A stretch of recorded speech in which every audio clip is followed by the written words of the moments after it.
Buenos días amigos, hoy miércoles 6 de marzo de este año 2019. Hoy se inicia la cuaresma. Vamos a ver un cambio incluso en el ambiente muy notable. Estos son tiempos de poca agua, característicos, y de mucha brisa.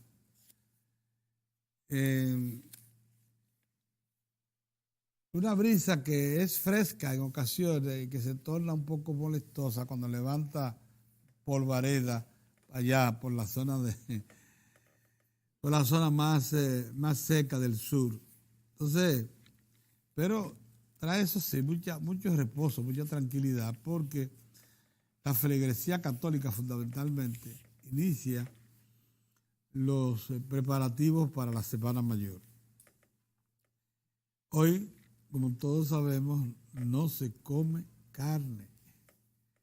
Es la práctica común, histórica de nosotros los dominicanos afiliados a la fe católica. Así que a partir de hoy comienzan consumos muy específicos.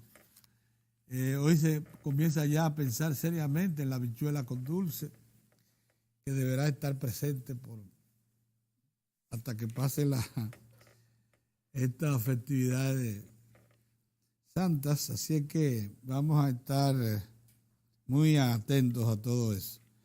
Miren, vi hoy que la Dirección General de Aduanas anuncia que va a levantar un muro en el Carrizal, en la zona fronteriza de Elías Piña con la vecina Haití, y que allí al mismo tiempo va a fortalecer, a mejorar las estructuras aduanales, pero un muro. Y en estos días precisamente estuvimos viendo que Dinamarca, cuya población porcina es masiva porque es uno de los grandes productores de cerdos y de su procesamiento para exportación, está levantando un muro de 80 kilómetros de extensión, de última generación, lógicamente, muy sólido. Asómbrese en la frontera con qué país, en la frontera con Alemania. ¿Y saben para qué? Para impedir que los cerdos alzados, ya convertidos en jabalíes de los bosques alemanes, penetren a Dinamarca, porque son portadores de fiebre porcina africana. Justo el peligro que nosotros afrontamos todos los días, a cada momento, cada hora, con la población porcina de Haití, donde no se ha podido erradicar la fiebre porcina africana, porque allí nunca se aplicó un programa extenso, suficientemente bien llevado y con recursos para poder contener eso que es letal para la industria porcina, porque la fiebre porcina descarta inmediatamente al animal para ser procesado y convertido en un producto cárnico. ¿Sabe? El negocio de la producción, procesamiento y exportación de cárnicos provenientes de la industria porcina en Dinamarca representa 4.500 millones de dólares.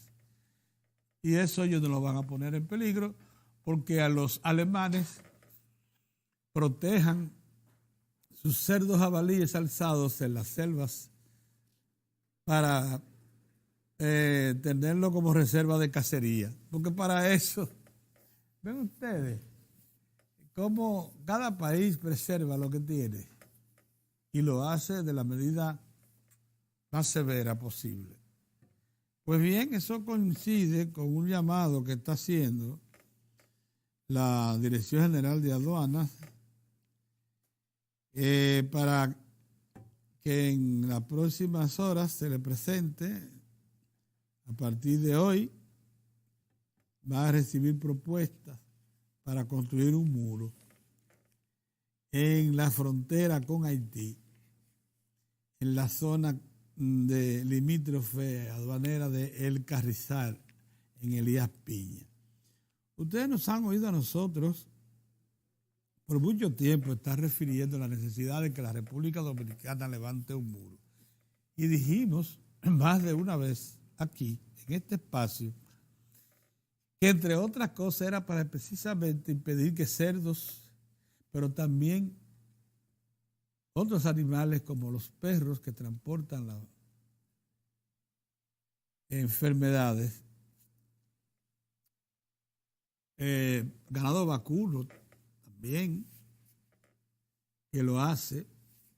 En el caso del perro y de los hurones y eso es la rabia, ¿verdad? Y otros, es la rabia que transmiten. Si no, pregúntenle a los residentes en Pedernales que han sido afectados por varios casos de rabia allá en la frontera. Pero también para impedir el paso de narcóticos, de armas y de inmigrantes ilegales de todas las nacionalidades. Esa frontera se ha convertido en una frontera internacional. Cada vez que usted quiere pasar a territorio dominicano, un extranjero que le está impedido ingresar por los puertos, sea aeropuertos dominicanos, por la vía normal, porque es buscado por las autoridades de su país o por la Interpol, lo pasan por la frontera. Nosotros estamos, por cierto, como lo demuestra esta decisión parcial, este es un muro parcial, que por cierto se une a otro muro ya de 8 kilómetros que había levantado Haití del lado haitiano. Es como una especie de continuación de esa iniciativa. En ese lugar se va a erigir entonces un muro más o menos de la misma extensión, pero creo yo que más moderno y mejor terminado, porque lo que pretende aduana es que sea un contemplo. Parece que ese es un centro, un sitio por donde pasa mucha mercancía ilegal. De forma ilegal. Entonces, lógicamente, sin pagar impuestos, sin ser registrada, pero además con todos los peligros que eso significa. Pero solamente pasará mercancías. Si pasa mercancía, pasará también armas y drogas. Y animales enfermos. Y nacionales de otros países e indeseados. Pero lo que nosotros necesitamos es un muro en toda la extensión de la frontera, los 390 kilómetros de extensión. Un muro moderno, bien concebido, al estilo de lo que se han plantado en muchos países. Hay más de 80 países, mucho más, que tienen muros fronterizos. Al estilo, por ejemplo, del que nos ha ofrecido colaboración Israel. Electrificado, con cámaras de alta resolución, con drones disponibles y con los puestos de aduana modernos, avanzados, que te permitan tener un control de mercancías y personas que trasieguen. En el caso nuestro siempre tendremos necesidad de personal de mano de obra haitiana que deberá venir, sin duda alguna, pero con su visa y su pasaporte y su lugar de destino y su contrato de trabajo. Eso es todo lo que queremos. Y aunque mucha gente todavía lo cree una aberración, hay gente que cree que eso no debe ser, por razones humanitarias de otro tipo. Nosotros creemos que sí, que debe ser. Y que de manera tan racional como lo está haciendo el vecino de Alemania, que no quiere darle paso a los cerdos que portan fiebre porcina africana en Alemania, en los bosques alemanes. Y los mismos peligros corremos nosotros aquí. Alemania, Europa avanzada, países ricos. Allá levantan muros. Y en Alemania, en ese continente, en toda Europa, es donde más muros hay. Entonces, nosotros estamos en esa necesidad, de la misma necesidad que está planteándose Trump con respecto a sus vecinos para preservar su territorio e impedir el uso irregular de los accesos fronterizos. Miren, les tengo una buena información. Desde anoche se hicieron, no sé si pudo haber sido anoche, se tendría que chequear, pero en el día de hoy será interconectada nueva vez Punta Catalina al sistema eléctrico nacional. Lo hizo el 27 de febrero por unas horas, con unos 36 megavatios.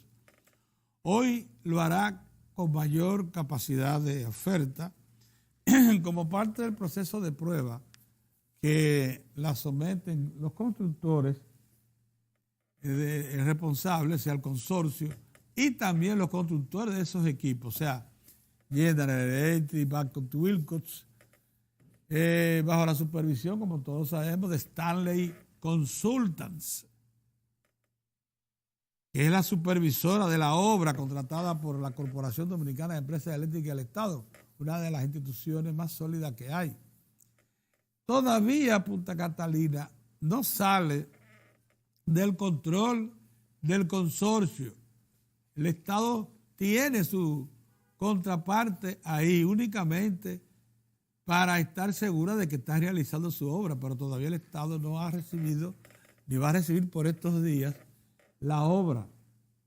Que por cierto, lo que está previsto es que se le expida una certificación de aceptación provisional una vez Odebrecht, Tecnimont, Acero Estrella pongan en operación firme, con interconectada línea, sin ninguna observación que se le haga a cada uno de los equipos básicos, Punta Catalina, sus 2 unidades. Mientras tanto, todo lo que usted oye, aunque sea de fuente oficial, no es definitivo. Es tan solo paso de avance en el proceso de adecuación de esos equipos a su nueva forma operativa. Unos equipos que se interconectan incluso de más de una nacionalidad, que si bien es cierto que se hacen según especificaciones previamente estudiadas y diseñadas, lo cierto es que tienen que operar de manera coordinada. Entonces, hoy se sincroniza Punta Catalina nueva vez, probablemente con una capacidad de generación de 50 a 100 megavatios más. La primera interconexión fue buena para ver cómo se comportaba el generador de la turbina de la primera de las 2 unidades de Punta Catalina. Ese generador sofisticado, cada vez más se introducen nuevas tecnologías en la construcción de equipos mecánicos de plantas térmicas del nivel que tiene Punta Catalina, que es una gran unidad porque produce es una central que está diseñada para producir 720 megavatios netos. Brutos son 360 cada unidad. Esa planta, como todos sabemos, fue encendida en todas sus partes, o sea, desde la caldera hasta la turbina generador, el 27, en prueba, lógicamente, Por primera vez se la interconectó ese día, 36 megavatios de una capacidad de 320 que tiene, lo que revela que es una prueba. Se está todavía generando a partir de gasoil. Y en la prueba que está proyectada para hoy se seguirá utilizando gasoil. Esta vez un poco más reclamante. O sea, se pretende que se llegue a 80, 100 megavatios. ¿Por qué tiempo? Bueno, por el tiempo que los constructores y diseñadores y constructores, lo mismo que el consorcio, opinen que será suficiente para poner a prueba esos equipos que tienen ya que ver fundamentalmente con el generador. Un generador de última generación, si cabe la repetición del término, de última generación, moderno. Utiliza sistemas de enfriamiento modernos y que está supuesto a producir nada más y nada menos que 320 megavatios. Nunca antes ninguna estructura de producción concentrada ha producido tanta energía en el país, en nuestro sistema. Porque esos 300 megavatios que, por ejemplo, produce AES allá en AES, Andrés, son 3 unidades combinadas para producir 300. Lo mismo pasa con el grupo Coyentris.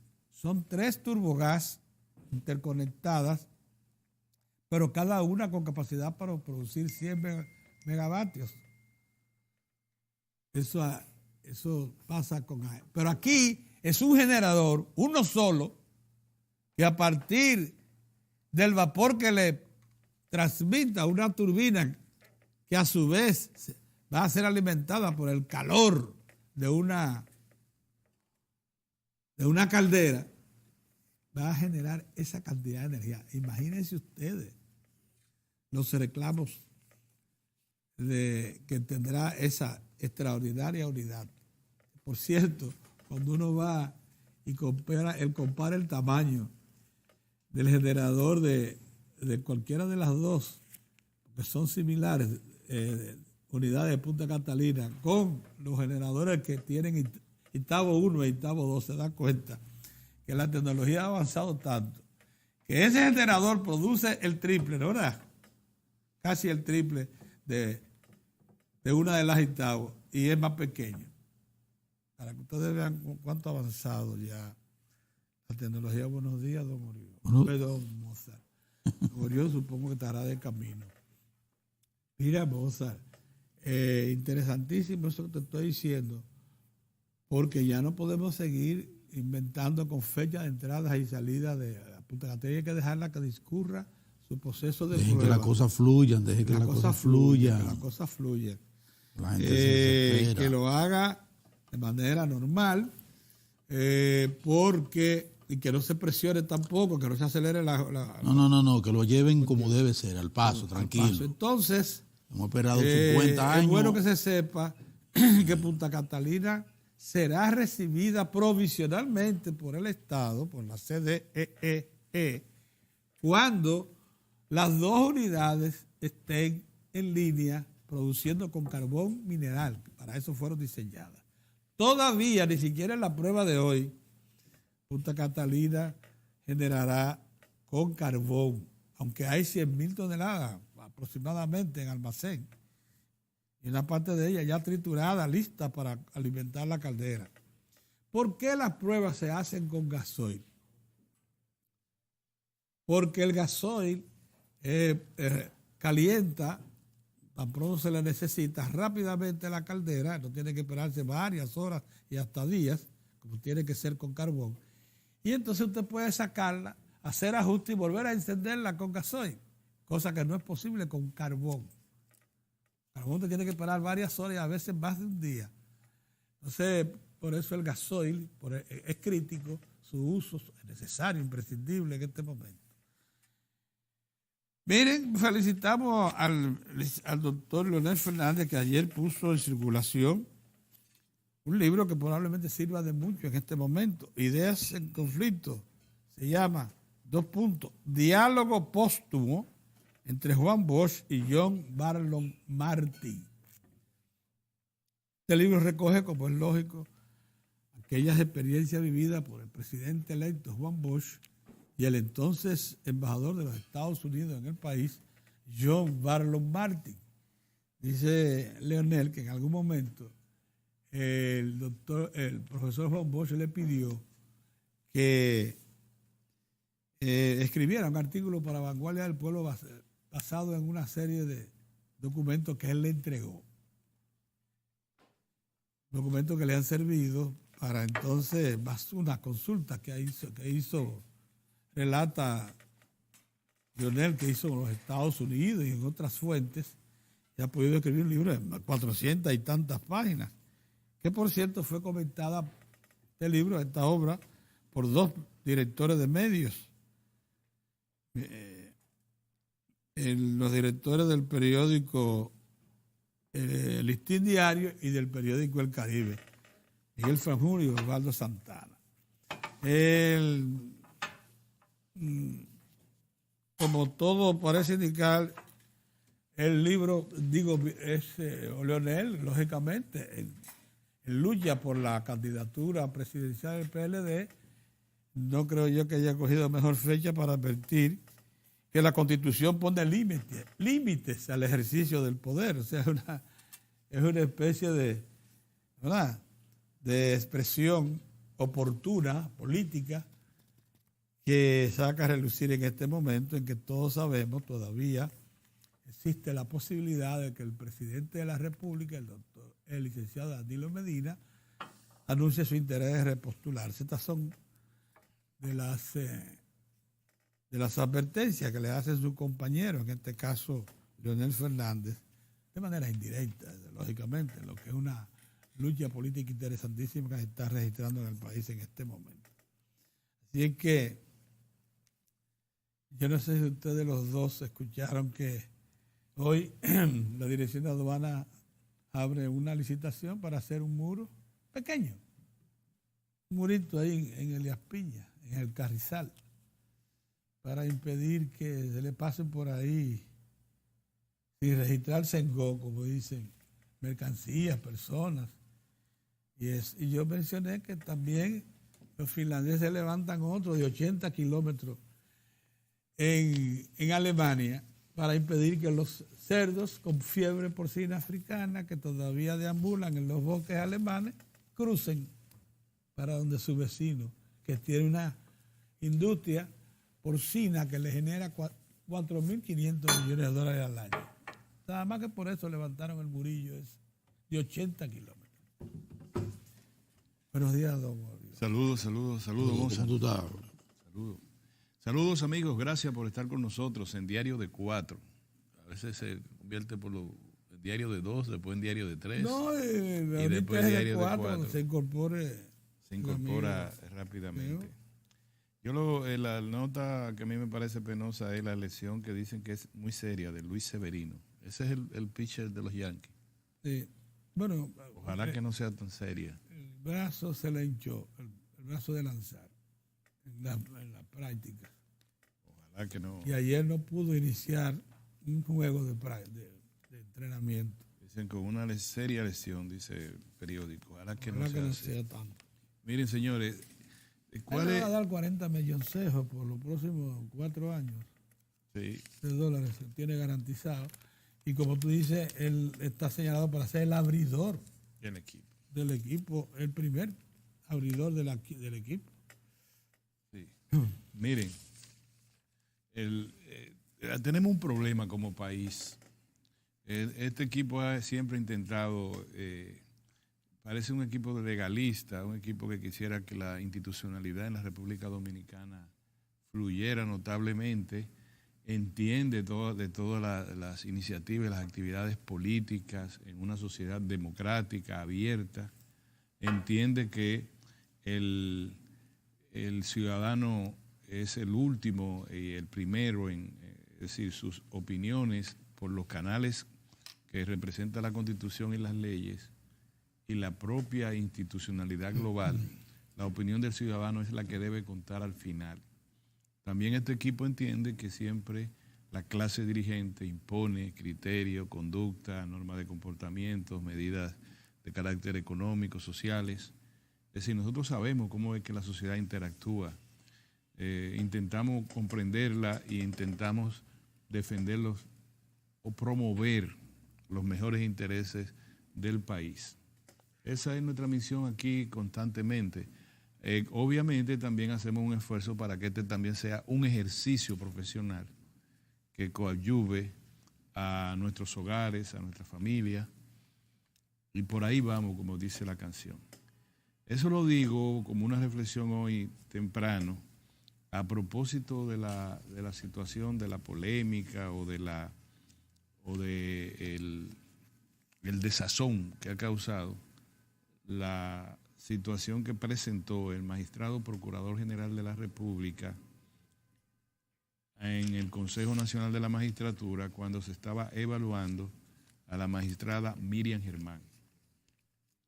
Digo que nosotros tenemos un problema como nación, que nosotros, déjeme decirlo de esta manera, cuando venía en el vehículo con mi colaborador, decía que en el revolcadero de burro que tenemos en Baní, el agua que está ahí se usa y uno no siente, el agua subterránea, no siente tanta desazón cuando está regando algo porque la playa está muy cerca y el agua va a terminar en la playa y uno quisiera como darle uso porque no hay más usuario más adelante, un par de usuarios nada más.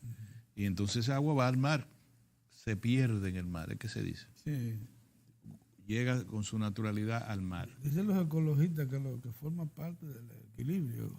Del equilibrio y lo demás. La naturaleza sabe lo que hace, es correcto. Nosotros tenemos un problema como sociedad, señores, y es que todo de nosotros va a parar a un retrete politiquero. Temas importantes, temas de primer orden. Vamos a poner de ejemplo el tema del pacto eléctrico. ¿Dónde terminó? ¿O dónde está? ¿O por dónde ha pasado? Por un retrete politiquero, Pedro. Nosotros discutimos el tema de Punta Catalina. Gente con experiencias que, por cierto, usan que no se le conocía la vena de comunicadores, terminan escribiendo columnas en los medios de comunicación solo para oponerse a Punta Catalina, pero no con un aspecto esencialmente técnico, sino politiquero. Es decir, lo que vende en la República Dominicana es la politiquería. Antes, Pedro, en tiempos ya pasados, la gente le ponía atención a los expertos en una materia. Le decían, en tránsito, fulano de tal, experto en qué sé yo qué vial, está opinando sobre ese tema. Y la gente decía, y nosotros los periodistas y los periódicos le decían, esa va para primera, porque es fulano de tal, es experto en eso. En materia jurídica, todavía uno recuerda a la gente que sabe de eso, que se les respetaba su opinión, no se le tergiversaba de una vez, se respetaba su opinión. Se la exponía tal cual. Gente que venían de los tiempos de Trujillo. Algunos se proclamaban con mucho orgullo familiares de Trujillo, nuestro amigo el abogado fallecido. Cuando nosotros íbamos a su oficina sobre un tema, ¿cómo era que se trataba eso? ¿Porque él era un trujillista? No, porque era un experto en la materia y decía esto, aquello y lo demás para allá. Y los periódicos decían lo que él dijo sin más ni más para allá, porque él sabe lo que está diciendo. Y porque para eso es un experto en cualquier de la rama del derecho de la que se estaba tratando. Temas mineros, temas de agrícola. Por ejemplo, experto en arroz, ¿te acuerdas? El de Bonao, el otro. Esa gente cuando hablaban la sociedad lo escuchaba. No estoy diciendo que era verdad sabida, buena fe guardada, sino que la sociedad los escuchaba. Y era muy difícil desviar una discusión hacia un retrete politiquero. Muy difícil. La sociedad se encargaba de decirle, no, espérate, está hablando Mozart de Lancer, que es tal cosa. Eres experto en eso. Óiganlo, pero rebatan lo que él dice, en no lo que... no eso es el presidente que está detrás de eso, qué sé yo qué. No, espérate. No. Vamos, circunscríbete a los hechos. Te pongo ese ejemplo. Ahora, este tema, que puede ser un tema incluso de gran reflexión para la sociedad, una sociedad que está afanosamente trabajando para consolidar su democracia, y una democracia bien entendida, no una democracia de los paquetes que vienen hechos, preestablecidos por los imperios, que te lo imponen en Sudamérica. Una democracia para que clases dirigentes locales y multinacionales se aprovechen de las riquezas y mantengan a las grandes mayorías estancadas, limitadas en su capacidad de crecimiento. No es esa, es la democracia de verdad la que estamos aspirando. La que hablamos hace 2 o 3 días de una democracia que en el plano económico exprese una voluntad de redistribuir la renta. ¿Es correcto? Entonces, no, yo digo a veces, hoy temprano me despierto y digo, pero es que nosotros no podemos discutir un tema sin que termine en el retrete politiquero. Con el liderazgo mayor del país a veces. Yo escuché a uno de los líderes de oposición más prominentes referirse a un tema e inmediatamente por ahí María se va. Es decir, lo dañé. Ya digo que eso es todo el gobierno y que se acabó todo. Lo dañé, Pedro, porque no soy capaz de aislar el tema que estamos hablando, tratarlo en términos forenses o en términos pedagógicos o en términos políticos o en términos técnicos y decir, mira, esta es la opinión de tal cosa. Y no me digan que así es el mundo, porque nosotros, los 2 que estamos aquí y el tercer excluido, que es Pedro, que tiene una generación anterior a la nuestra, nos criamos oyendo a los líderes políticos presentar soluciones a los temas fundamentales de la nación. Nosotros aprendimos de la industria azucarera porque el liderato político nos los enseñó. Aprendimos de las presas porque nos los enseñaron, nos dijeron qué es eso y por qué debe ser de tal o cual manera. Aprendimos de la minería en su momento y el futuro de la minería dominicana, porque el liderazgo político de ese entonces nos dijo por dónde era que debíamos ir. Incluso lo que en un momento teníamos el delirio de la juventud, el delirio de que la cosa había que cambiarla radicalmente, de que esto era mañana, nosotros teníamos, nos enseñaban la lamentada revolución inminente, ¿te acuerdas? Aún así, en todos los aspectos, había una racionalidad en el debate, a pesar de las persecuciones políticas y a pesar del delirio de una izquierda que tomó incluso la Universidad Autónoma de Santo Domingo en un momento para ejercer un tipo de justicia que incluía pena de muerte. ¿Sí? ¿O no nos acordamos de eso? Entonces ahora yo digo, bueno, ¿cuál es el tema que nosotros podemos discutir en la sociedad dominicana que no termine en el retrete político o en los intereses corporativos? Pedro, intereses corporativos, sí. No lo estoy diciendo equivocadamente, intereses corporativos también. Ahora nos enteramos, y es el tema, le estoy planteando el tema del escándalo, de la situación difícil que se ha suscitado a partir del comportamiento del magistrado procurador general de la República. Nos enteramos de muchas cosas, pero básicamente yo quisiera llamar la atención de que la sociedad ni ninguno de nosotros puede ser arrastrado a los intereses de terceros, corporativos, judiciales o políticos.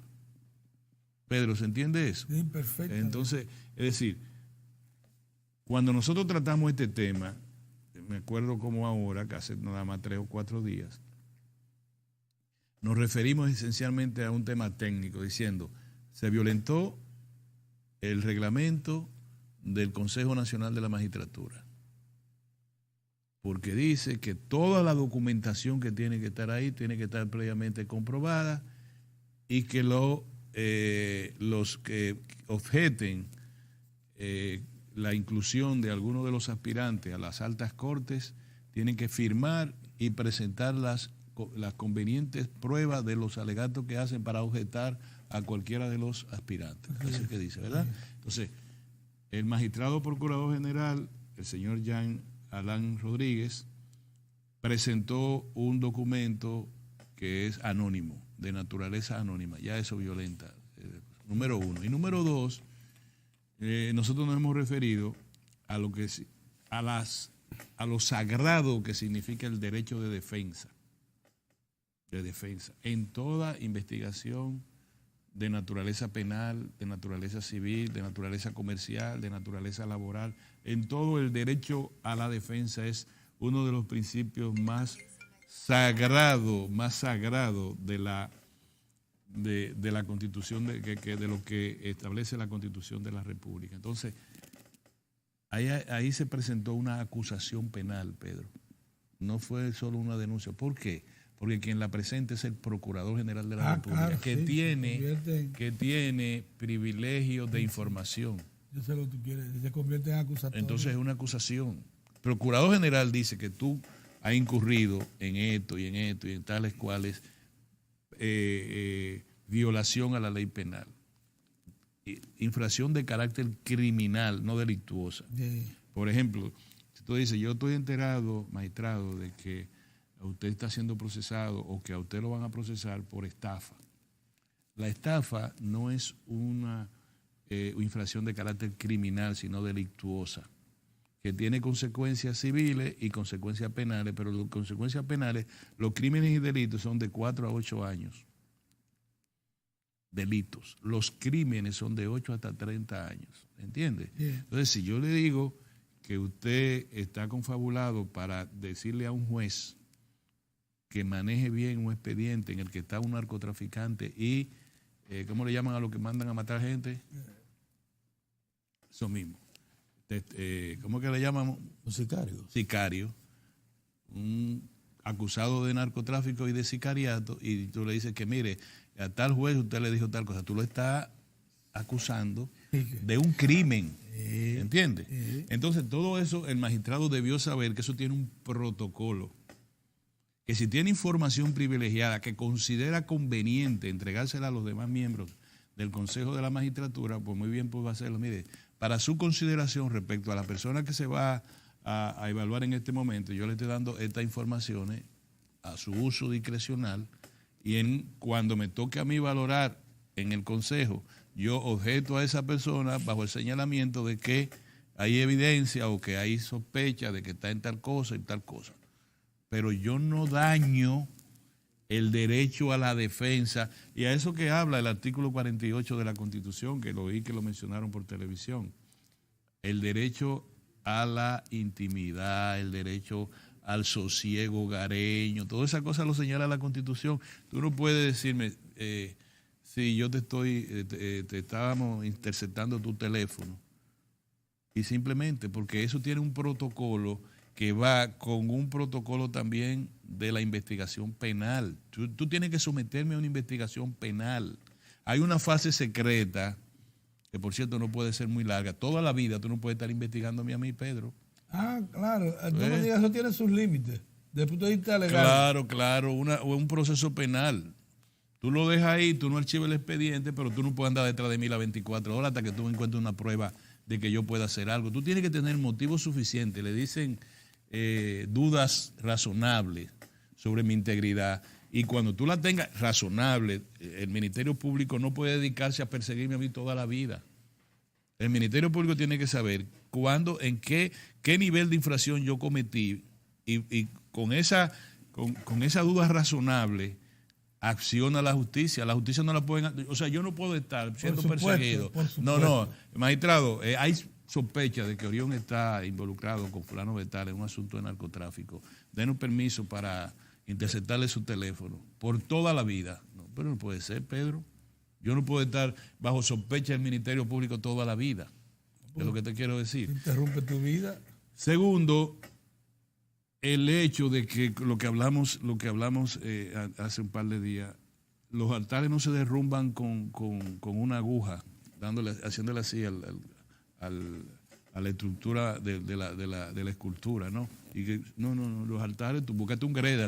Mientras más grande esté el altar, si tú quieres derrumbarlo, búscate el greda grande, el aparato grande de la ley, de las evidencias para derribarlo. Pero han derribado a presidente, Pedro, y han tenido que renunciar. decir, los altares grandes se pueden caer. Sí, sí. Lo que pasa es que no trates de pellizcándolo, quitándole pedacitos de cosas. No.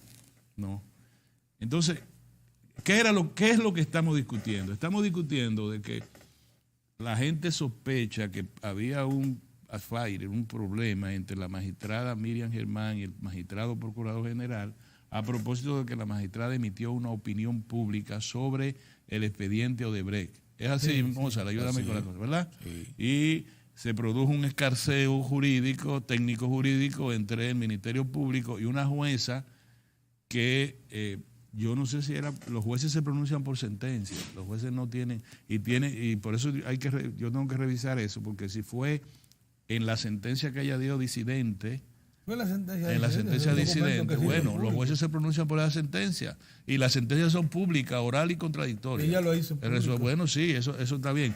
Lo único que yo reparo ahí a mirada magistrada es que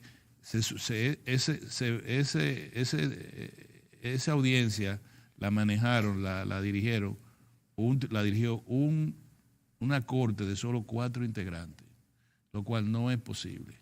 Las cortes tienen que tener números impares. ¿Por qué? Porque no puede haber empate. Ahora, cuando hay empate en la Suprema Corte de Justicia, que son 16, la ley prevé que el presidente de la Suprema Corte de Justicia tiene el voto calificado. ¿Qué quiere decir? Vota por 2. 8 y 8. ¿Quién es el desempate? El presidente. Porque son 16 miembros de la Suprema Corte de Justicia. En el caso que hay, yo creo que debe ser siempre impar, pero hay 16 miembros. El presidente tiene el voto impar. Parece que así mismo actuará una corte, es decir, el presidente de la corte tendrá el voto impar. En este caso, de lo que originó el problema que estamos llevando hoy, fue 3-1. La magistrada tuvo un solo voto disidente, pudo haber sido 2-2, pero hubo un voto disidente, es decir, el voto disidente es el voto minoritario. Y ahí hay un problema técnico, jurídico, sobre una investigación que es de primer orden para la República, que es el caso de Odebrecht. Es así. Ahora, ya hemos dicho en el plano técnico, en el plano esencialmente técnico, que el magistrado violó el reglamento interno del Consejo Nacional de la Magistratura. O hubo, para no decir una violación, una inobservancia. Fíjate que todavía somos muy cuidadosos. Segundo, los altares no se rompen así. La magistrada Miriam Germán no es cualquier cosa. Entonces, hasta para eso hay que tener prudencia. Entonces, lo que quisiera ya hablarles retrete ahora es cómo las cosas caminan, que alguien aprovecha eso. Lo mismo que hizo el procurador, que tenía un problema con la magistrada, dicen, y por eso se armó el lío, ¿verdad? Pues hay gente que tiene problemas con el procurador por otro lado y quiere armar un lío con el procurador. Pero hay gente que tiene problemas con el presidente de la República y quiere llevar el presidente hasta el retrete. Entonces nosotros debemos decir, no somos locos aquí, vamos a ver, vamos a cada uno de nosotros entrar en racionalidad, no puede ser la cosa así. El Consejo Nacional de la Magistratura tiene integrantes que no lo designa el presidente, lo designa la Constitución de la República de manera indirecta. Pedro, si tú eres presidente del Senado de la República, tú eres miembro del Consejo de la Magistratura. Si tú representas al primer partido de oposición o tu partido te designa a ti, que tú eres opuesto al partido del presidente del Senado, entonces tú serás miembro del Consejo. Si tú eres dos integrantes de la Suprema Corte de Justicia y el Consejo del Poder Judicial o el Pleno de la Suprema Corte de Justicia te escoge como miembro, 2 de los miembros serán miembros del Consejo. Y el Procurador General de la República. ¿Ya? Entonces el presidente no gobierna lo que están ahí en esa condición. ¿Eso se entiende? Bueno, que el presidente gobierne al presidente del Senado, que el presidente gobierne, eso veremos, pero lo que yo le estoy hablando es esencialmente técnico. Entonces, no llevemos este caso a decir que el presidente de la República hizo o dejó de hacer o tal cosa. No. Cada quien es responsable de sus actos. Yes. Cada quien es responsable de sus actos. Y la sociedad lo que quiere es que a sus reclamos se produzca un nivel de sanidad política, jurídica. La sociedad lo que dice, mire, esto se actuó mal por esta razón. ¿Cuáles son los remedios jurídicos, políticos para esto? Que se enmiende. Se ha causado un daño a una magistrada de la Suprema Corte de Justicia. ¿Ustedes saben por qué es importante esto? Por la integridad de la Suprema Corte de Justicia, que es el órgano que revisa, que hace los diagnósticos y el remedio a tiempo de todos los problemas que tiene la sociedad dominicana, Pedro. Diario. Relacionado con la administración de justicia. No, de cualquier cosa. La Suprema Corte de Justicia ve todo porque todo va a justicia, Pedro. Todo va a justicia. Todo llega a la Suprema Corte de Justicia en distintas modalidades y formas. Y cuando la Suprema Corte de Justicia se pronuncia sobre un caso, ese caso es referente para todo lo demás de su naturaleza.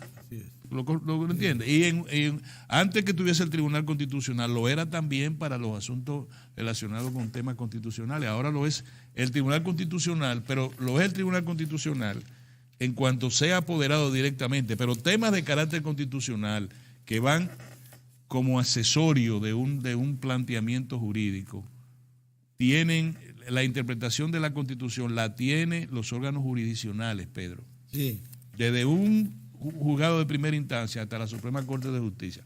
Luego, la última palabra en materia constitucional la tiene el Tribunal Constitucional. Todo lo que estoy diciendo es porque nosotros tenemos que ayudar a que esta democracia funcione. Es lo que quiero señalar. Y darle utilidad a sus órganos. Entonces, el tema de Odebrecht, señores, manejen su tema de Odebrecht. Ahora lo vamos a meter en este lado. Pregunto, nada más quiero decir, nada. ¿Qué hacemos? Bueno, ahora los ataques al procurador son por lo que le dijo a la magistrada Miriam Germán o porque es el procurador con el caso de Odebrecht. Yo quiero saber, porque no me van a volver loco. Mozart, ¿no estamos entendiendo? O sea, tú me dices por qué tú estás peleando. Tú estás peleando por la magistrada porque la considera una magistrada decente, o tú estás peleando por el otro lado. Dime, yo te voy a defender como quiera, pero dime por qué lado es que tú estás peleando. Ok, un número 2. Tú estás, ¿tú crees que debe caer el procurador o tú crees que debe caer el presidente? Dime quién. Yo quiero saber cuál es el alcance de todo cuanto tú estás diciendo. Yo sí quiero llamar la atención del Procurador General de la República. Lo considero una persona con un nivel no suficiente de experiencia como para hacer cada cosa. Si es verdad lo que están diciendo, que el magistrado usa mucho el mecanismo de pedir la intercepción telefónica. Interdición. Del teléfono. Intervención telefónica. Y que hay 700 personas, qué sé yo, cuántas personas. Yo de eso no tengo porque yo no sé, no tengo nada. Tiene una estructura para eso. Yo lo que quiero decir es que eso es contrario a la ley en esa forma. El Código Procesal Penal, el protocolo no es así. Y no es verdad tampoco que los jueces tienen que decirle que sí al magistrado procurador o al Ministerio Público en sentido general cuando solicita la intervención telefónica contra un ciudadano. No, el magistrado tiene que valorar los artículos constitucionales que defienden la integridad de la persona y de su entorno familiar, número 1. Y número 2, tiene que reclamarle al Ministerio Público suficiente evidencia que motive una acción de esa naturaleza, porque esa acción, inmediatamente tú estás poniendo en receso un derecho constitucional, Pedro. Si yo dicen, Pedro Cava, yo necesito, porque Pedro Cava se está reuniendo con un tal Mozart de Lance, y yo necesito intervenir por tales cosas. Tiene que darme suficiente evidencia para yo poner en receso el derecho constitucional, artículo 48, a tu intimidad personal y al entorno de tu hogar. ¿Se entiende? Entonces, dos cosas finalmente. La primera es, nosotros mantenemos nuestro criterio de que la magistrada Miriam Germán ha sido agredida innecesariamente en su derecho. Lo dijiste ayer temprano. En su derecho. Antes de que muchas cosas de estas se pusieran. Número 2, que la magistrada no está inmune a la auscultamiento. A la investigación judicial. Pero que ella está no solamente defendida por el principio de la presunción de la inocencia, que es a todos nosotros, no, sino que a ella hay que derrumbarle toda una trayectoria que la sociedad considera que ha sido ejemplar en el ámbito de la Administración de Justicia. Y con eso no se juega. No se juega con la integridad de ninguna persona, de ninguna persona. Pedro, el individuo que tú entiendas más de execrable, que esté ahí sentado en el banquillo de los acusados. ¿Tú sabes lo que hace lo que le dice el constituyente al juez? Y le dice también el legislador. Usted está viendo un angelito ahí.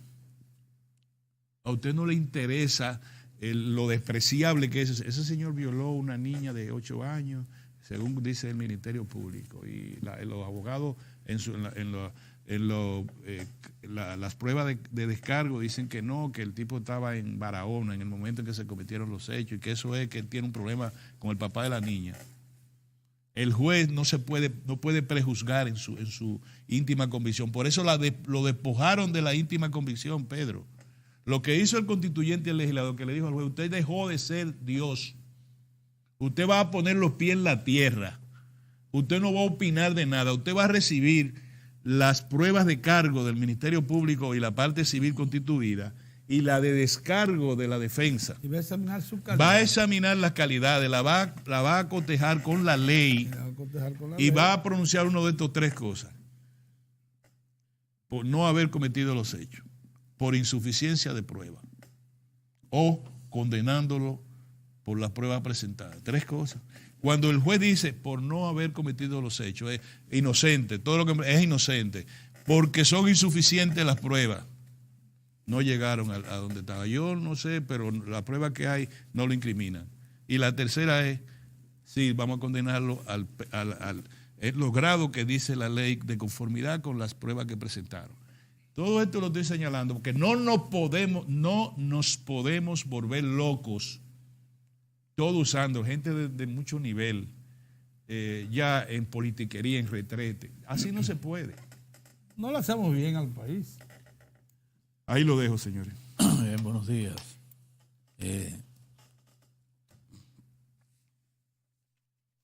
Salvando el agravio, los agravios de la magistrada jueza Miriam Germán, nosotros lamentamos mucho, lamentamos de verdad.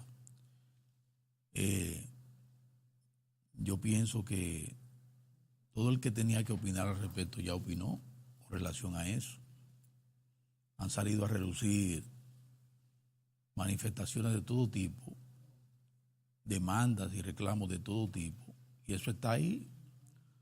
Ha habido un verdadero banquete, sobre todo político, para hacer uso, apelar a ese gravísimo error, y hasta ahí lo dejo. Para mí es un gravísimo error cometido por el señor Procurador General de la República. Lo cometió, y si cometió ese error, yo entiendo que los procedimientos, sean cuales sean, están debidamente contemplados. Y cualquier situación que pueda afectar o responderle a ese error del procurador, bueno, las instancias correspondientes actuarán en consecuencia. Lo que yo lamento, en adición, insisto, porque que ahora hay una jauría que cualquier cosa, ya tú sabes, te agarran y te revientan. Además de rechazar el agravio, insisto en eso, porque ese maniqueísmo y esa manipulación, ustedes saben cómo es, del agravio a la autora. Yo en el plano personal lamento también que este tema se esté tragando la agenda nacional. Y eso es muy lamentable. Eso es muy lamentable. Y pienso que ya es hora de que, dicho todo lo que hay que decir y todo el mundo reclamó lo que tenga que reclamar, que volvamos a la agenda nacional. Sin dejar eso, bueno, si quieren, perfecto, pero volvamos a la agenda nacional. Por ejemplo, yo quiero volver sobre esa intervención del presidente de la República, del 27 de febrero. Porque hay gente que quiere sacarle el cuerpo también a cosas, a compromisos asumidos ahí, que van en la dirección correcta, pero que hay gente a los que no le conviene esos planteamientos que hay contenido en ese discurso. Y quisiera que tengamos situaciones enojosas, insisto, enojosas, pero que de alguna manera enturbian lo que es una demanda, una agenda nacional. Desvían la atención de una agenda nacional, de metas nacionales, que no solo involucran o afectan a una persona importante, respetable como la magistrada, sino que involucran a la nación.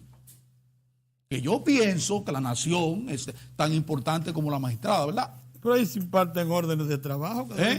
Ahí se imparten en ese discurso órdenes de trabajo que deben comenzar a operar de inmediato. Exactamente. Por ejemplo, y hay que darle seguimiento. Yo quiero pensar que le demos aliento a que a partir de abril 143,000 pensionados van a recibir aumento.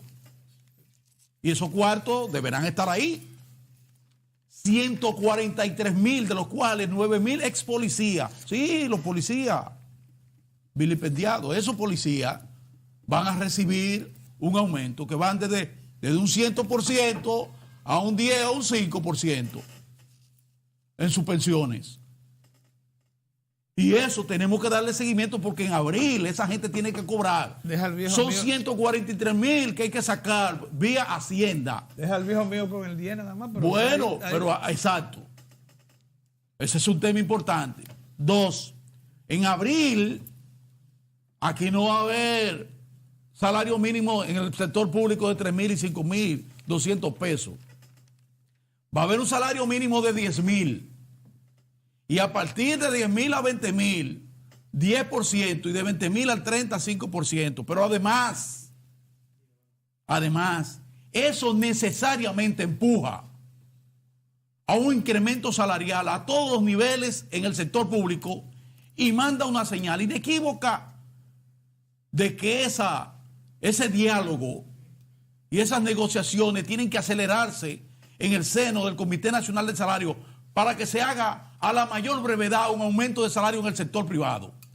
Y si el sector privado, si los empresarios de este país, en medio de esta nebulosa, pretenden escurrir el bulto, me alegra mucho que el Ministerio de Trabajo ayer advirtiera que si no llegan a un acuerdo, entonces se va a aumentar por resolución. Lo que sería lamentable para todos. Bueno, yo no sé si es lamentable, pero no me vengan con eso. No me vengan con eso. Ese es el tema. Ese es un tema. Porque rompe un grado de acercamiento. El Ministerio de Trabajo advierte, y yo aplaudo esa disposición. Es así.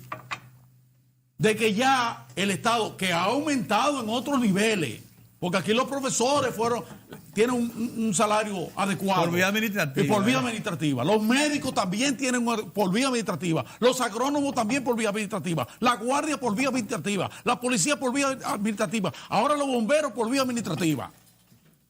Si los empresarios tratan de cubrir el busto, entonces por vía administrativa también habrá aumento de salario. Entonces, Miriam Germán, muy bien. Rechazo en todas sus partes ese proceder del procurador. Lo rechazo. Ella debe ser desagraviada, perfectamente bien. Sí, pero el país va más allá de Miriam Germán. Y de todo esto que se ha tratado ahora, el tema nacional es el Procurador General de la República. Ahí entran todos, como decía Aureo Mejía. Ahí entra todo. Todo el que ha tenido problemas, por ahí es que se va, por ahí María se va. Sí. Y usted ve en todo eso, muchísima gente sacando bandera que no debía sacarla. No es salario.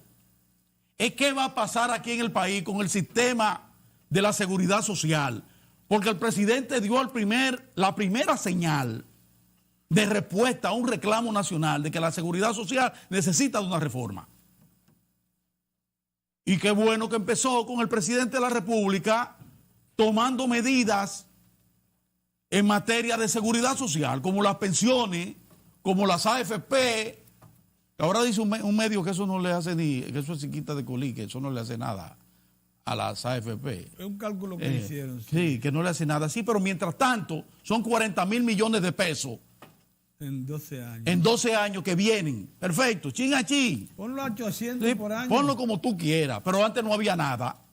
Y con esa disposición justa del presidente de la República, 800 milloncejos por año. sí, esos 40,000 millones, en vez de quedarse en la banca, van precisamente, porque es a la banca que va eso, a los dueños de eso, de la AFP, la cuestión, van entonces a ir a las arcas de los trabajadores.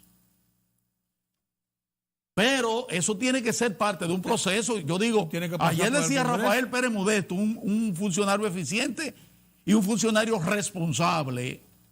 Decía él, no, pero eso no se queda ahí, porque eso apunta a una reforma integral de la reforma, del sistema. Va incluido. Va incluido todo. Eso es amplio. A la gente que no se deje desviar, no. Esos son temas que nosotros no debemos permitir que se vaya por la borda. Pero no era a partir de abril, aumento de salario en el sector público, pues sí, pero ya ahora también aumento de salario en el sector privado. Sí. El sector privado ha dicho, no está, dice la dulce y encantadora Circe Almanzar, yo bajo inmediatamente el tono cuando me refiero a una de esas damas. Bajo el tono. Que no pueden el 30, fue que dijeron. Me pongo sensible. Mozart, pero decía la dulce. Yo interpreté espérate, que no pueden el 30. Espérate. Ok, no pueden el 30. ¿Cuánto es que pueden? Eso. No me digas que tú no puedes el 30. Dime cuánto tú puedes. Eso. Pero ya, ahora. Por eso le digo a la gente, a los trabajadores del sector privado, que le presten atención a lo que acaba de decir el ministro de Trabajo. Que están en el diálogo, perfecto. Pero si no rápidamente se ponen de acuerdo y vienen con el ñangarismo de siempre para no aumentar, entonces eso se haga por resolución, que ya se hizo, que hay precedente. No hay precedente. Y no me vengan de que de debido proceso ni nada de esa. No. Hay precedente. Es aumento. Es aumento de salario en el país. Y si la queja era del Estado, no, el Estado ya ha dado demostraciones de que está redistribuyendo vía la inversión pública, que es una forma de redistribuir, con el metro, con el teleférico, con el transporte pasajero, con la tanda extendida, con la visita sorpresa, con la democratización del crédito. Eso es redistribuir. Ahora quiero redistribución también en el sector privado. Nuestros aliados, nuestros hacedores de riqueza, nuestros empleadores, esa gente trabajadora, eficiente y que arriesga sus recursos, que es tan importante, y que ayer muy bien fue al seno del Palacio Nacional la nueva directiva del CONEP, la respetuosa entidad que aglutina a la mayoría de las asociaciones empresariales del país y donde su presidente reitera que se sienten cómodos con la administración del presidente Danilo Medina y su proceso de empujar la alianza público-privada a favor del país. Esos mismos que fueron ayer, donde el presidente, y saludaron la forma en que lo que está pasando en este país en materia de estabilidad, de un clima importante para la inversión, para la seguridad de sus inversiones. A esos mismos yo también lo quiero ver en disposición de decirle 30 no podemos, pero podemos 20 o 25. Aumento de salario.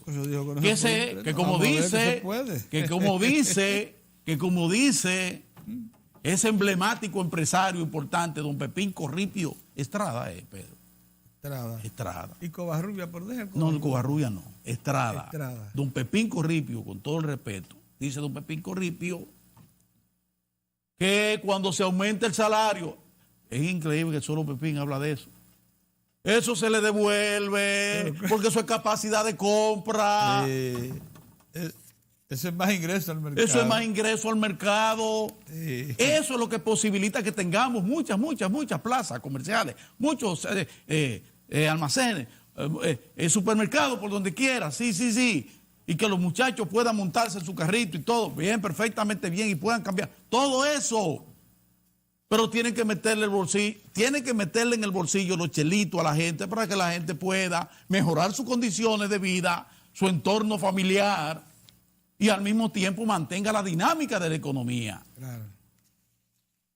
Ese es un tema nacional. Nosotros no podemos dejarnos desviar la atención. Eso yo le digo, esa alocución maravillosa del 27 de febrero, tenemos que tenerla ahí. Incorpórenla a la mesita de noche. Incorporen el discurso a la mesita de noche de los temas sobre migración, sobre salario. Siempre la tengo ahí yo como la Biblia, esos temas. Incorporen eso, porque ahí está contenido una serie. Señores, ese programa de primer empleo, que es un reclamo de la juventud dominicana, pero sobre todo de las mujeres, a propósito del 8 de marzo, que celebraremos el próximo día. Sí. Eso es importante. Y es una manifestación hermosísima, porque el presidente lo anuncia, pero lo anuncia en consenso con el sector privado. Claro. Con un proyecto piloto de 5,000 jóvenes que van a tener a un Estado que lo va a colocar en una empresa, saliendo de la universidad o del Instituto Técnico Superior, sale con su certificado, vaya a trabajar ahí. Ahí no van a hablar de que experiencia, no, la experiencia la va a adquirir en esa empresa. Y la empresa no va a tener la molestia de ingresándole. No, los primeros 3 meses nosotros vamos a pagar ese salario.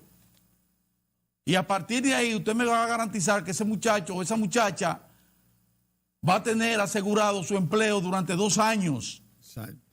Y a partir de ahí ese maravilloso recurso humano usted lo va a tener a disposición de su empresa, que le va a dar innovación, que le va a dar posibilidades de crecimiento de su productividad, porque hay momentos en que por un problema precisamente de que aquí no hay pensión para los viejos, sí, la gente no quiere movilizarse de su trabajo, porque si pierdo el trabajo pierdo la pensión.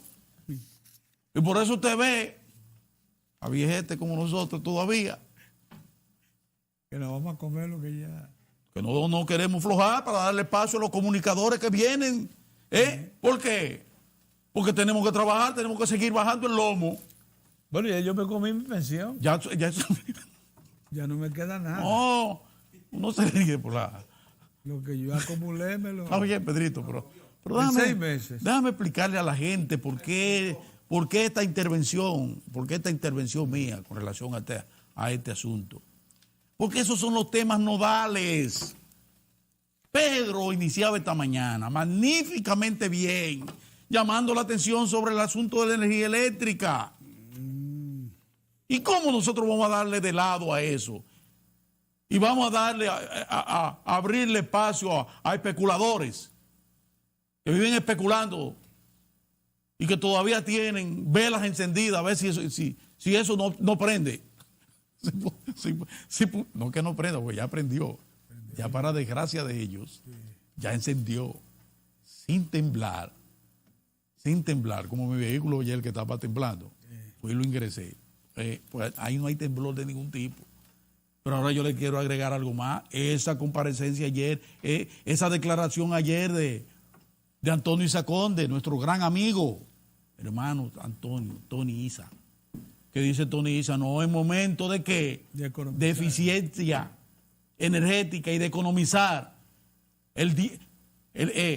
Todas las instituciones del Estado tienen que economizar, reducir a un 10% el consumo de energía.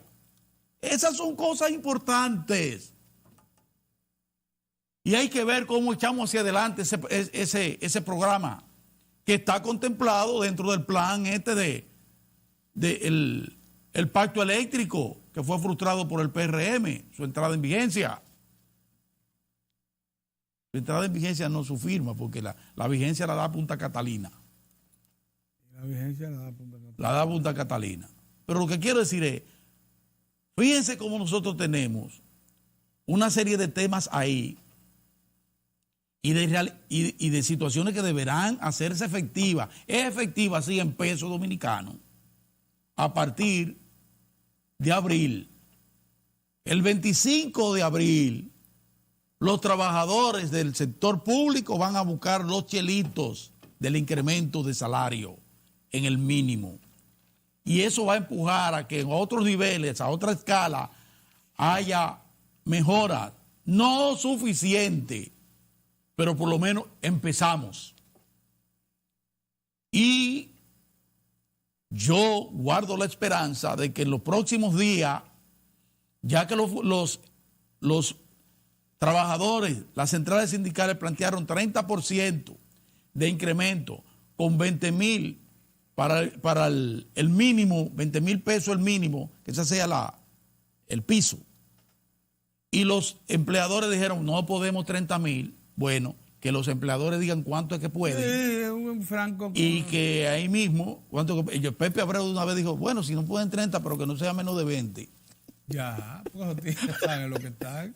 Don Pepe Abreu, una gloria del sindicalismo. Lo que está, sí, entonces Pepe dice, no pueden de 30, pero ojalá que no bajen de 20. Bueno, vamos a manejar ese margen ahí y vamos a hacerlo. Mira, yo creo que esa expresión del ministro fue buchipluma nomás, es para que se aproximen. ¿De qué? No, eso no es buchipluma. No, hay un antecedente, Pedrito. No diga que es buchipluma, eso es no hay una sana advertencia. Para que se acerque. Una sana advertencia para que se sepa que ya, como ha dicho en forma reiterada y como sabe hablar, porque ese habla como si fuera un juez por sentencia y con los números en la mano, que es Valdés Albizu. Sí. Valdés Albizu dice, hay que aumentar los salarios en el país. Y cuando vienen con plepla, dice, no, sí hay posibilidades de aumentar los salarios, pero ¿quién cuida más que la estabilidad, de la estabilidad económica de este país que Valdés Albizu? El presidente le tomó la palabra. Entonces, exactamente. Entonces, ¿qué dice Valdés Albizu? Hay que aumentar los salarios. Yo quiero que alguien me diga de esos muchachos que se han agenciado, neoliberales, que se han agenciado algunas asociaciones empresariales, que venga frente al Valdés y le diga a Valdés Albizu que no se puede aumentar los salarios porque eso distorsiona. ¿Que eso distorsiona de qué? Si ese señor, que es un vigilante de la estabilidad macroeconómica de este país, ese Valdés Albizu, dice que hay que aumentar los salarios, que se puede aumentar los salarios, y si Pepín Corripio dice que es necesario aumentar los salarios, como dijo también que era necesario el primer empleo, entonces que no me vengan a mí estos muchachitos a decirme que no se puede porque eso distorsiona. No, así no. Está bien, mira, Mozart, antes de irnos al cambio, porque espero que por ahí venga ya nuestro Julio Ortega y todos. De los miércoles, Julio Ortega. Y Tineo. Quería reconocer que ayer se develó una tarja en el edificio de la Corporación Estatal de Radio y Televisión, CERTV, en reconocimiento a doña Casandra Damirón. Pero es una gran iniciativa. Se anunció una actividad programada para el martes 12 de este mes, a las 7:30 de la noche, va a ser televisada todo el país, que se llamará Ellas por Casandra. 3 artistas de primera línea, debe estar Mili Quesada, Maridalia Hernández, otra gloria, y Adalgisa Pantaleón, vienen de la alta gracia, van a ser acompañadas de una Tres maravillas del canto. Una banda que de Radio y Televisión Dominicana van a exponer las distintas expresiones del arte. Tú deberías estar ahí, que representó. Tú deberías estar Cassandra ahí. Tú fuiste director 2 veces de... Ojalá que todo esto se haga y ya comenzaron con una tarja. Tú sabes que han remodelado el edificio. Pues lindísimo me dicen que está eso. Me dijo Julio Ortega todos. Y eso... Y qué bueno. Es bueno. Qué bueno. Así es que Vamos a ver qué. No, hombre, no, y van a ir mejorando el paso, ellos van mejorando la programación, al pasito mejorando, porque así no todo se puede hacer de golpe. Sí. Bueno, pero al paso, llévenlo al paso. Ojalá. Un abrazo para la gente de Ojalá, programa de muy bien. Muy bien. Mira, vamos a hacer un alto, vamos a pasar unos mensajes. Sí, cómo no.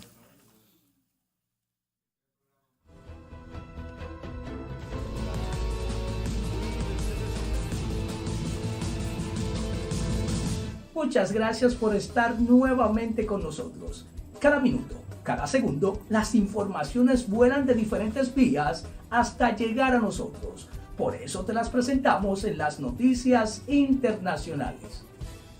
Estados Unidos endurece su embargo comercial a Cuba. El gobierno de Donald Trump anunció su intención de permitir a los ciudadanos cubano-estadounidenses demandar a aquellas empresas de la isla que hagan uso de propiedades confiscadas a los demandantes tras la revolución de 1959. En total son cerca de 200 las entidades que estarían operando en terrenos expropiados a particulares durante la época castrista. La medida, que entraría en vigor el próximo 19 de marzo, golpea directamente a compañías que, según Estados Unidos, estarían operando bajo el control de la inteligencia o las Fuerzas Armadas cubanas. La norma se puso en marcha hace más de 2 décadas, pero la presión de varios países con intereses en esas compañías hizo a Washington suspender el como título 3 de la ley Helms-Burton hasta ahora. Según los estudios, la puesta en marcha de ese título podría traducirse en 200,000 demandas ante las cortes estadounidenses de ciudadanos contra el régimen cubano por confiscación de propiedad. Desde La Habana ya han catalogado el último movimiento estadounidense de inaceptable amenaza. La eterna Guerra Fría vuelve a calentarse. El primer ministro chino, Li Keqiang, admitió que el país afronta una dura lucha. Lo hizo al desvelar recortes de impuestos y otras medidas para revitalizar un crecimiento económico que será inferior al esperado en 2019. Enfrentamos un cambio profundo en nuestro entorno interior. Los reveses en la globalización económica, los desafíos al multilateralismo, los choques en el mercado financiero internacional y especialmente las fricciones comerciales entre China y Estados Unidos tuvieron un efecto adverso en la producción y las operaciones comerciales de algunas empresas y en las expectativas del mercado. Li anunció que el objetivo de crecimiento económico para este año quedó rebajado entre 6% y 6,5%, una décima menos que en 2018. También dijo que el aumento del presupuesto militar, el segundo del mundo tras Estados Unidos, también será inferior al del año anterior. La desaceleración y la guerra comercial se han convertido en los grandes desafíos para el presidente Xi Jinping, un año después de que el Congreso Nacional del Pueblo reforzase su estatus como el líder chino más poderoso desde Mao Zedong al abolir el límite de mandatos e introducir su nombre en la Constitución china. El presidente de Filipinas, Rodrigo Duterte, expresó su intención de cambiar el nombre de su país para eliminar su connotación colonial, ya que el archipiélago fue bautizado así en 1543 en honor al entonces futuro rey de España, Felipe II. Aunque asegura no tener un nombre particular todavía, hace un par de semanas sugirió rebautizar el país como Maharlika, que hace referencia al pasado prehispánico de Filipinas, término que aludía a las primeras civilizaciones feudales que habitaron la isla de Luzón antes de la colonización de los españoles. Según Duterte, el nombre de Filipinas, ligado a la herencia hispánica y cristiana, discrimina a la comunidad musulmana filipina. La Constitución permite cambiar el nombre del país si el Congreso se pone de acuerdo y luego se ratifica en un referéndum por una mayoría de la población. Para Diario de 4 en las internacionales, Giovanni Ramírez. Ahora nos vamos a una pausa y luego continuamos con más del contenido de Diario de 4.